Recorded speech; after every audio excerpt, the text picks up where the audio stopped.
Hi guys, and welcome back to another episode of Note to Self. We're just going to jump into this episode because I'm talking today about living what I feel to be a more European lifestyle.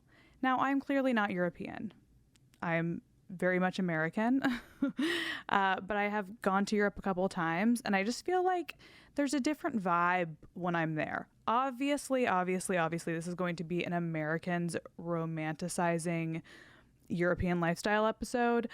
Clearly, this is not Europe. All Europe has to offer, and it's massive. There's lots of different cultures going on in Europe, but in my experience visiting, this is at least what I have concluded or taken away from experiences there in a couple different countries. And it's really just meant to be fun. So don't come at me if you're European and you hate what I have to say. I am so sorry. But I mean, this is just my, opinion. That's what we do on this podcast. I share my opinions about things. So again, I just wanted to say that at the top of the episode. Like, this is not what, Europe has to offer. This is what Europe has to offer me and what I've learned from traveling in Europe and what I've taken away from my experience there. Because I really do feel drawn to what I perceive as the European lifestyle. I feel like they've got it figured out. I feel like the countries are older. They just have, the country itself in most of the countries in Europe have lived long enough beyond how old, the US is to actually just understand life a little bit better. This is coming from a military brat, someone who lived on a military base, was born on a military base. I feel like America is like that annoying, juiced up uncle. Powerful, strong. We've got a large military presence, but very, very annoying and kind of ignorant in a lot of ways. No offense to America. I'm proud to be an American sometimes. And really, I take what I can get, right? I'm American, so I have to appreciate things about the country. And I'm supposed to be patriotic because, my dad fought in wars and stuff like that. But I do find myself being more drawn to like the European lifestyle, no matter how proud I am of America and, the few ways that I'm proud of America in. So when I go to Europe, I'm like, oh my God, I need to fucking live here. And that's kind of I don't know, it's kind of what I hate about myself because I feel like I want to live everywhere. And I think that for people like me, this isn't unique at all for me to feel this way. I just kind of wish I could live and do my life in a ton of different places. And if I was single right now, I would totally be like eat, pray, loving, traveling around, but like more of like the European version of that. Just drinking wine and espressos and reading books on philosophy. I've actually been very into philosophy lately. Like today, let me explain to you what I did today. This just goes to show you how much I'm taking my version of the European lifestyle seriously. Today I woke up and I got up in a very relaxed manner. I didn't get up too early. I walked to go get my coffee and I listened to a podcast, like a philosophical podcast. I'm getting into philosophy lately. So I listened to a podcast.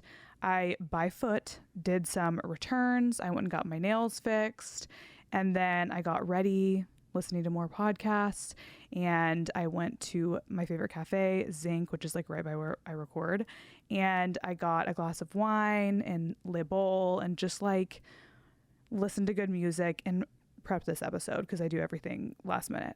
And then I got a cappuccino with whole milk, I'd like to add, and walked over here ready to start my work at 3:30 p.m.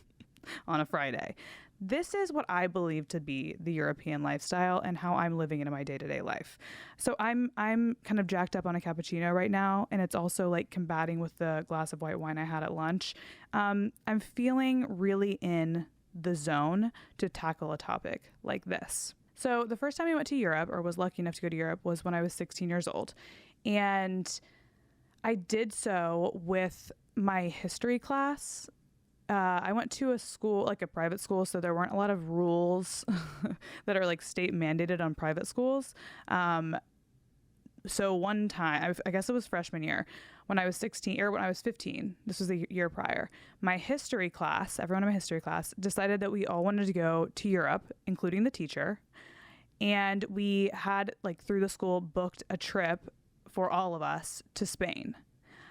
So the year following, my teacher of that course and a couple other teachers, and then like my friends in the class, which all my best friends were in that class, and a couple other students went to Madrid and then Costa del Sol, I believe is what it was called, in Europe.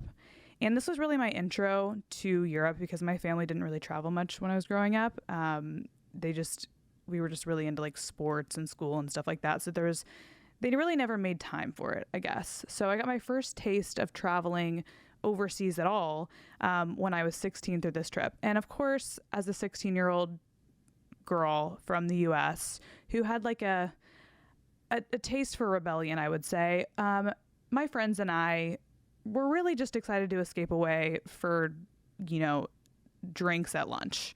We weren't really paying much attention to the European people and the lifestyle. We were just young and dumb and wanting to have, an Aperol spritz at lunch and sneak it and not tell the teachers, So that was my first experience. But since then, I've been able to travel a little bit. Obviously, I'd like to do a lot more.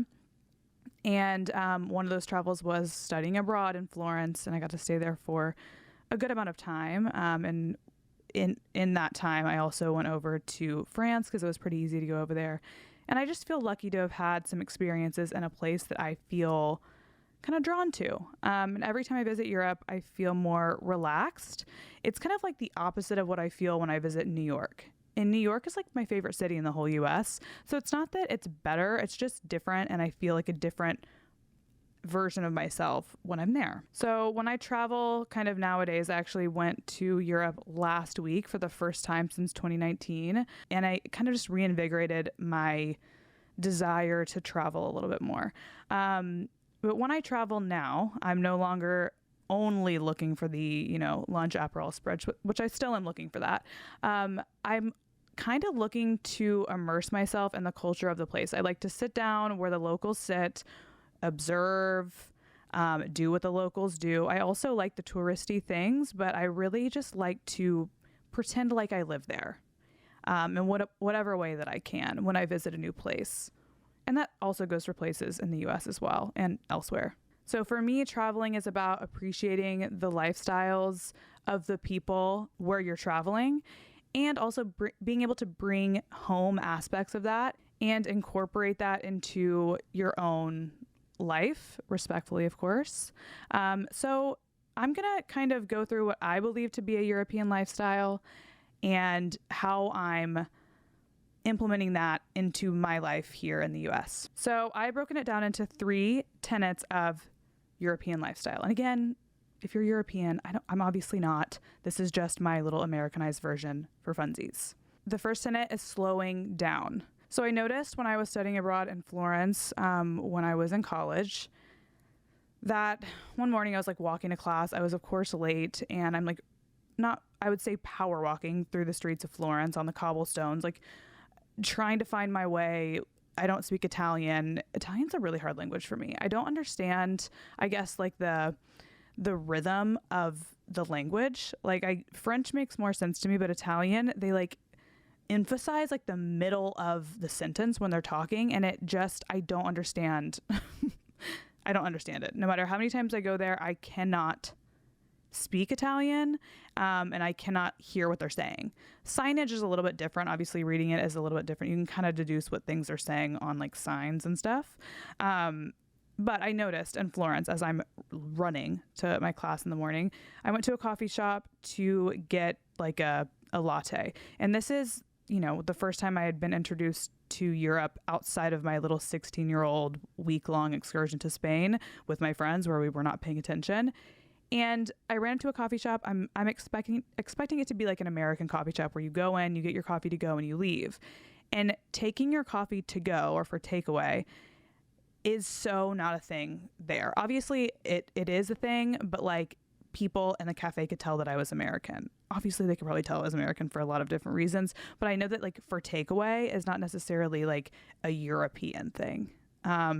I noticed people sitting at the coffee shop and reading like a newspaper or talking to whoever was sitting next to them, or just like sitting and being and observing, not on their phones, not working.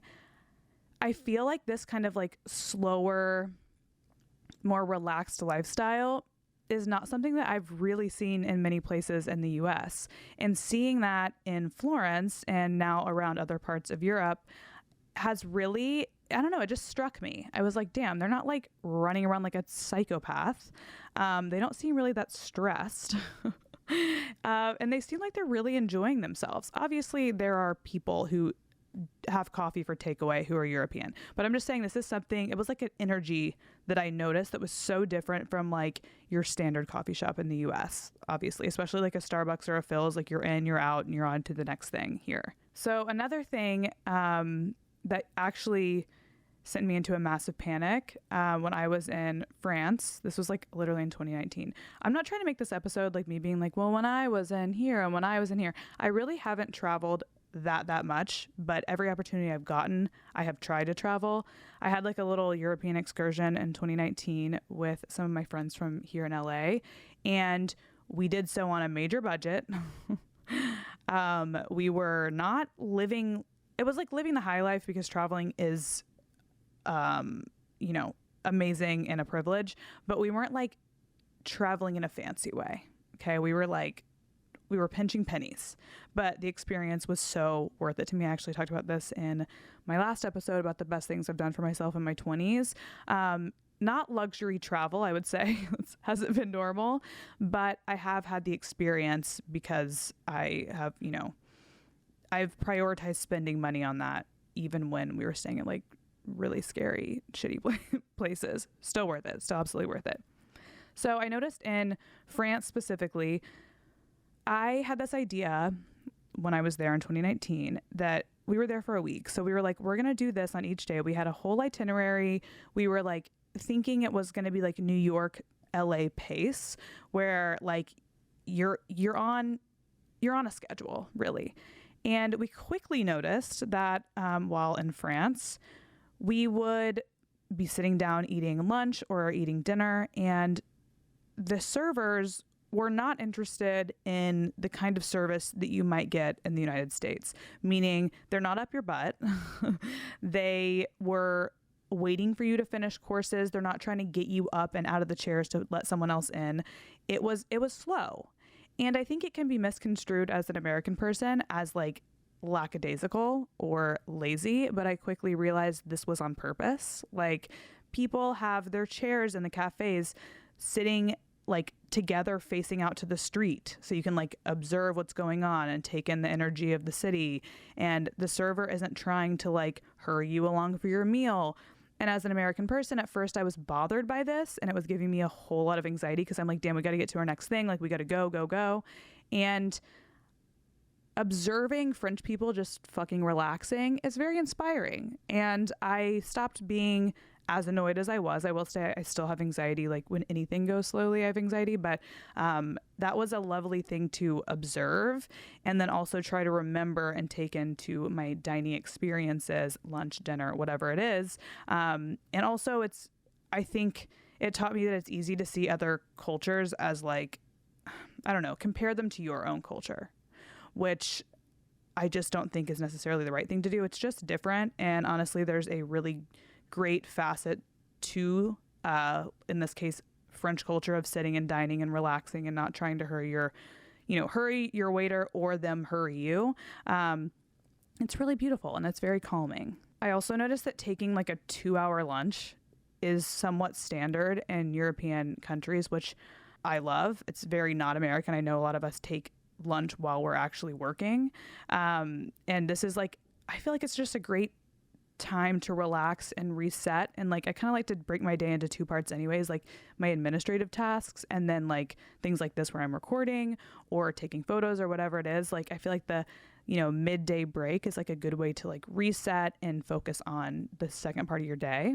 Another thing in like the slowing down category is I noticed that Europeans walk a lot. And this might be because I visit a lot of European cities and cities in the US too, there's a lot of walking going on. I will say Los Angeles, there's not a whole lot of walking going on. As a big city, like we just drive everywhere because it's faster, but walking and like slowing down and I mean it feels it's a version of slowing down is what I'm saying. Like walking today, I walked to go get my nails done and to do my returns, and luckily I live in a place that's pretty walkable here in LA, which again, rare. People don't really walk that much, but slowing down enough to, let's say, walk 30 minutes rather than drive for 7 minutes has been a really cool thing to do in my life, I guess. And I feel like it slowed my day down, and I've done less in a day when I try to like walk and get my steps in, essentially, because I want my Oura ring to tell me that I did a good job. I just feel better, and it feels like I'm slowing down and doing things more intentionally and deliberately. Okay, so here in summary are the things that I'm doing personally that feel European to me, to slow down my day to day. So when I go get my coffee in the morning, I like to make it a point to sit with my coffee, walk to my coffee first of all, and then sit and read, or sit and just like observe, maybe listen to some music and observe, or at the very least, like walk around the neighborhood with my coffee. And I always get my coffee with half and half. I don't have like a dairy problem really, and I've noticed it doesn't really affect my skin that much. So I'm drinking half and half. I'm not doing the oat milk thing anymore, and it feels European to be like, you know what? Yes, I want half and half in that. Yes, I want a whole milk cappuccino. Just small details. I'm trying to also sit down for lunch with the intention of like relaxing and taking a break. This is not always easy because, you know, I work for myself and there's always things that need to be done. Like it seems like immediately, like I feel like I wake up and people are asking me things, which I got myself into this. It's not like a complaint, but like, it's just what happens every single day. So sitting down and relaxing at lunch can make me feel pretty guilty or behind, or it makes me have anxiety, but I'm trying to remind myself to like reward myself with like 30 to 45 minutes of sitting down, watching a show, maybe like turning my brain off in the middle of the day and trying to convince myself that that's better for me. Like it's better for my work brain to like turn off for a second before I turn it back on. And then, like I said, probably a couple times so far, I'm trying to walk more. I have moved to a place that is very walkable, and I did so on purpose. I'm kind of noticing that's what I'm doing lately, as much as I possibly can, especially with all of our moving around, is finding places where I can walk every single day to do errands and like, you know, get things like my coffee, like I said, lunch, go shopping, go to the post office, get my nails done, things like that. I try to be in a place where I can walk because I just notice my day is so much better. Not that it goes more quickly or more efficiently, but I just notice when I get outside and walk around, my day is just 1,000 times better. Okay, so number 2, the second tenet feels to me to be simplicity. And I'm talking simplicity in pretty much all things. And not only simplicity, but like having, how do I word this? Having like high standards.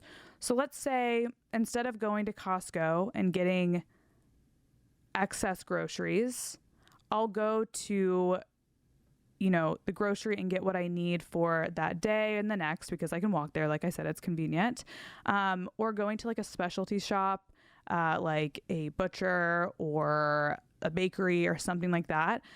There's something so luxurious feeling about that. And I know in Europe, a lot of places they eat seasonally, and they also, like, what you're eating came from the area that you're in, which I think is such a beautiful thing. And it just makes everything that I'm eating feel high quality, and makes like, you know, it makes each night when I cook dinner or something like that, or Joe cooks dinner, like going to the grocery store that day or the day before for the ingredients for that dinner, there's something about it that just feels like calming and slow and relaxing. And there isn't so much excess in our apartment, which just makes me feel good. Obviously, this isn't realistic for everybody. If you have children, if you have a big family, if you don't live where you could walk somewhere or easily get somewhere, and you got to make the Costco trip, you know, every week or every 2 weeks and get a shit ton of stuff, do that. I'm not saying don't do that. I'm just saying for me, this is something I'm doing lately and something I notice when I've gone to Europe that I really appreciate. And it just makes me feel like I have my life together.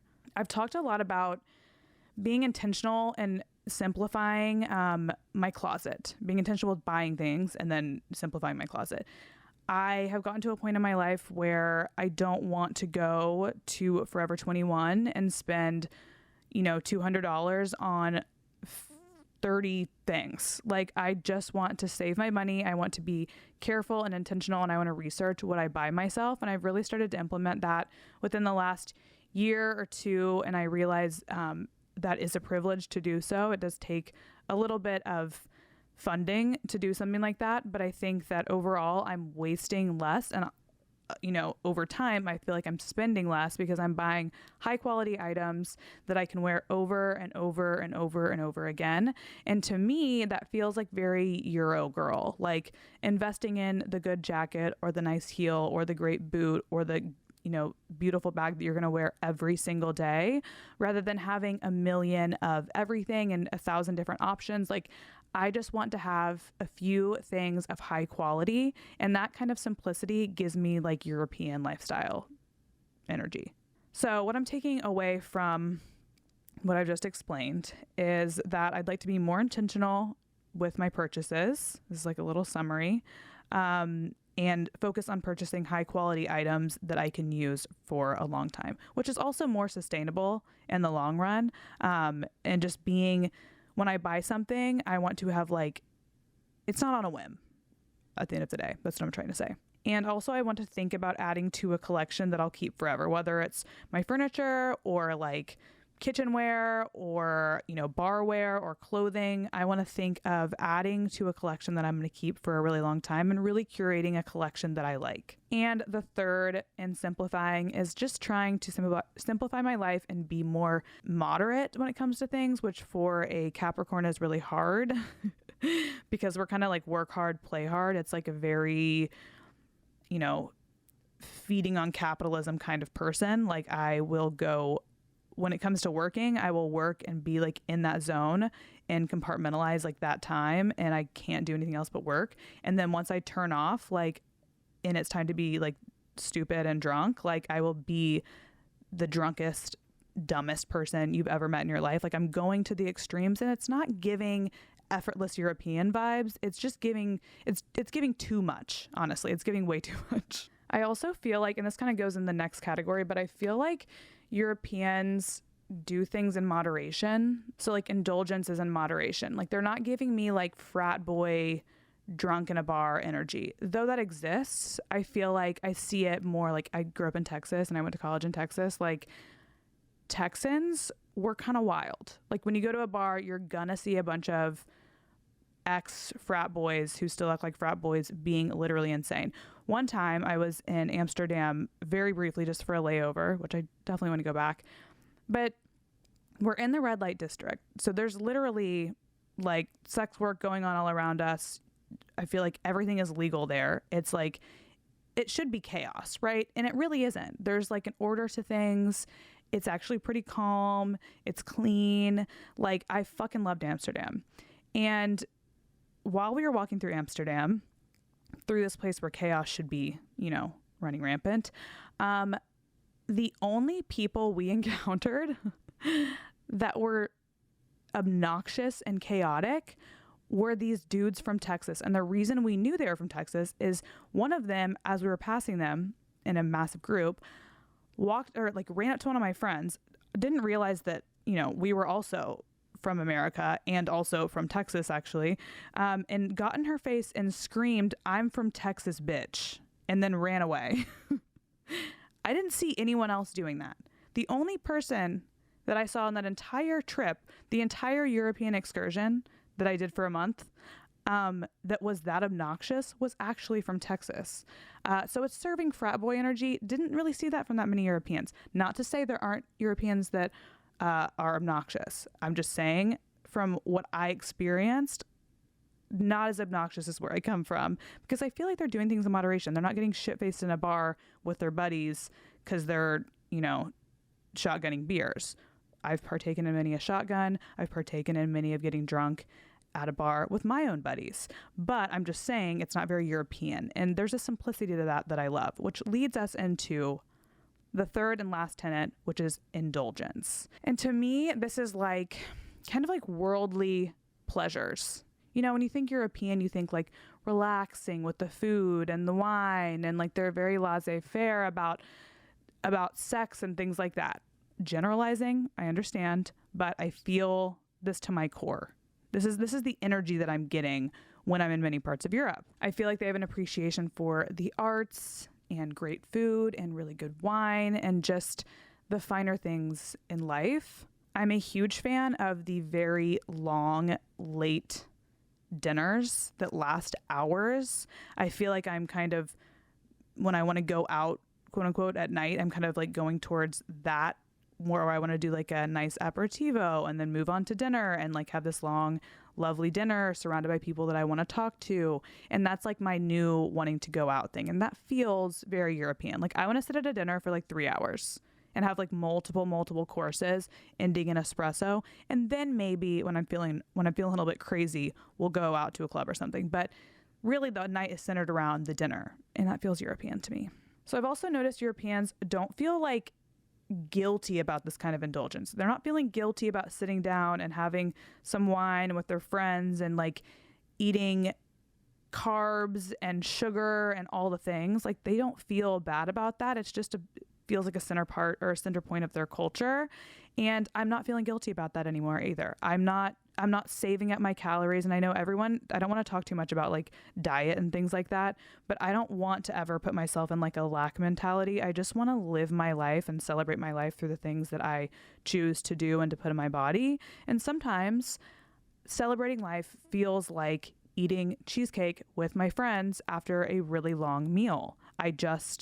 That's what feels good to me. And I like visiting Europe because I feel like they do a 20-course meal like I like.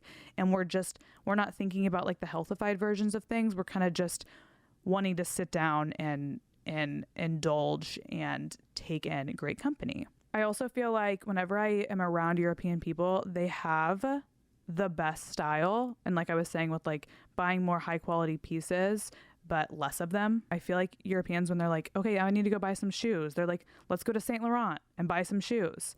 Obviously, like I said, it takes a certain like financial standing to do this. But lately in my life, I've been like, okay, you don't need to buy 20 pairs of shoes. Just go indulge in that one pair of shoes. When I was in Rome last week, I bought this pair of Jimmy Choo shoes that I've been trying not to buy because they're so fucking beautiful, but they're expensive. One, they were less expensive in Europe, which it felt like I had to do it. And two, I just fucking love them so much. Like when I look at the shoe, it's an indulgent purchase, but when I look at them, I genuinely get happy. They're not marked with Jimmy Choo anywhere. Like they're not like labeled Jimmy Choo. And anyone who doesn't know the exact boot doesn't even know that they're Jimmy Choo. So it has nothing to do with like someone on the street seeing me like flexing on them. It's just a beautiful boot. It's honestly gorgeous. And every time I look at it, it makes me happy. And that indulgence was worth it to me. And that felt like I said, an indulgent purchase that I made at the time. So what I'm taking from this is I've been planning lots of dinner, coffee dates, and drinks with friends where I like actively remain alert and aware of them. I put my phone away. We talk about stuff. I'm really engaged with them, especially like long dinners. I'm going to have one tonight, actually. I'm actually going to have like aperitivo and drinks and then dinner with some other friends. Like, I just want to carry that with me in my life. And I want to really have connection over some type of beverage or food. Obviously, I feel like that's so core to being a person, and it just makes me feel good. So that's one thing I'm taking away from indulgence, is just having great food and great drink with great company. This also applies to like self dates. Like I want to take myself out even more than I already do, to coffee shops, to lunch, to a romantic dinner by myself,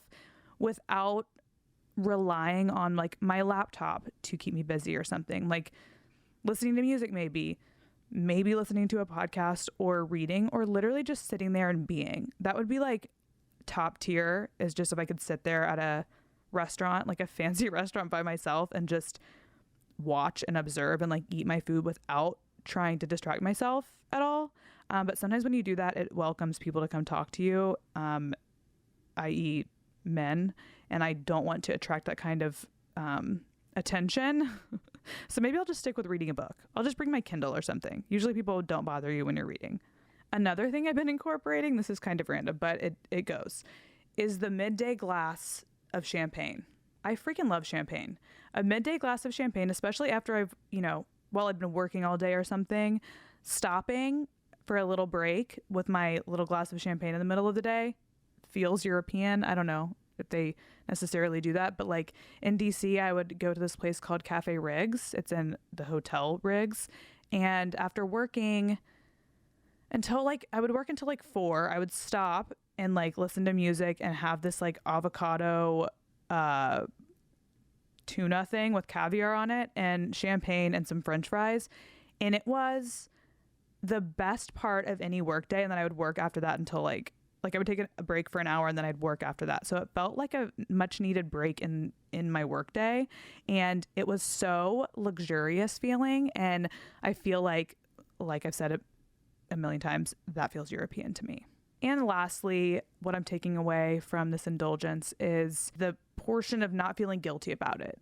I feel like indulgence is a beautiful part of life. And I think to me, it's so worth the cost in my life to indulge in certain things. Not indulge all the time, because then it's not special anymore, but treat myself to minor indulgences, whether it's, shopping or eating or drinking or just relaxing. I feel like having these minor indulgences makes my life so much better. And it's something that I admire about what I feel like is European culture. I'm being very careful to not be like, this is European culture, if you guys can't tell. I hope it doesn't feel like I'm qualifying too much. I just don't want people to think that I know what I'm talking about. This is just more, like I said, for fun. And now I'm going to go hop off the mic and go home, get dressed, go have some aperitivo, and go have a nice long dinner with some friends that I need to catch up with, because I'm feeling inspired. And I hope you guys do the same. Let me know what you're doing to incorporate my version of a European lifestyle into your life. And I may, DM me with some ideas. Maybe if you're from Europe, can you clarify some things for me? Tell me what I missed. Tell me what I was wrong about. Just let me know. DM me. My Instagram is @Payton Sartain. That's where you can find a ton of different updates about Note to Self. Before I go, I have to remind y'all that Note to Self merch is out. The members collection is out. We have 2 crew necks. They're identical, but they're in 2 different colors.